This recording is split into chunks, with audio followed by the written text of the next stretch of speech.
सुनेच्या त्रासाला कंटाळून गिझवणेमधील त्या आजीचा आत्मदहनाचा इशारा. काही दिवसापूर्वी घराची वाटणी आणि कौटुंबिक वादातून सासू व नंदेला आधी घरातच कोंडले व नंतर धक्काबुक्की करत घराबाहेर काढून शिवीगाळ आणि घरात आला तर पाय मोडतो अशी धमकी दिल्याप्रकरणी सुनेसह तिची आई व भाऊ विरोधात गडिंग्लज पोलिसात गुन्हा दाखल झाला होता. आरती सागर पाटील, सुनीता महावीर शेरवी, मनस महावीर शेरवी, सर्व राहणार गिझवणे, तालुका गडिंग्लज अशी त्यांची नावे होती.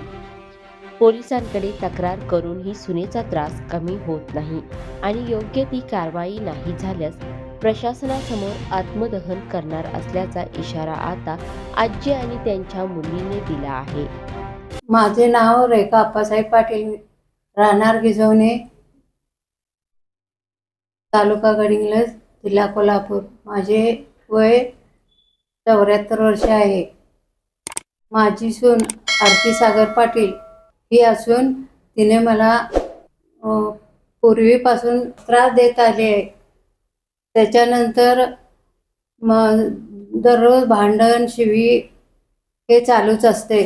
माझी 2 घरं आहेत.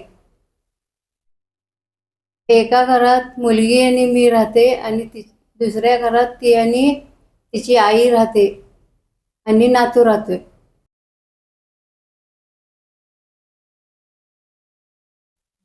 माझा मुलगा सागर अप्पासाहेब पाटील हा शिक्षक म्हणून कार्यरत होता. तो वारल्यानंतर तिला अनुकंपाखाली नोकरी लावण्यात मी आणि माझे मालक प्रयत्न केले आणि तिला नोकरी लागलेली आहे. माझे मालकही वारले. मालक वारल्यापासून 15व्या दिवशी मला तिनं घरातून ढकलून बाहेर काढले. मी पलीकडच्या घरात राहते. माझ्या सेवेसाठी माझी मुलगी माझ्याजवळ आहे. तिलाही राहून देत नाही, तिलाही त्रास करत असते.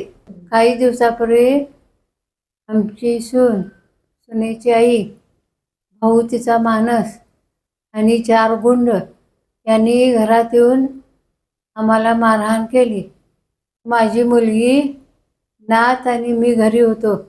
आम्हाला मारून घरातनं बाहेर ओढून काढले, कुलूप लावले. आम्ही पोलीस स्टेशनला गेलो. तिथे तक्रार नोंद केली.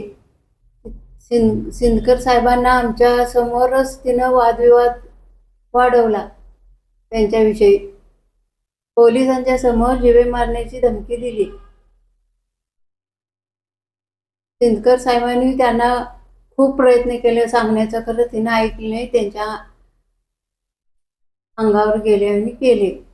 गुंडांच्या भीतीमुळे आम्ही काही दिवस पै पाहुण्यांच्या घरी जाऊन राहिलो. ते घरात गेलो तर सगळ्या आमच्या मौल्यवान वस्तू विस्कटलेल्या होत्या, चोरीला गेल्या होत्या. सामान विस्कटलेले होते.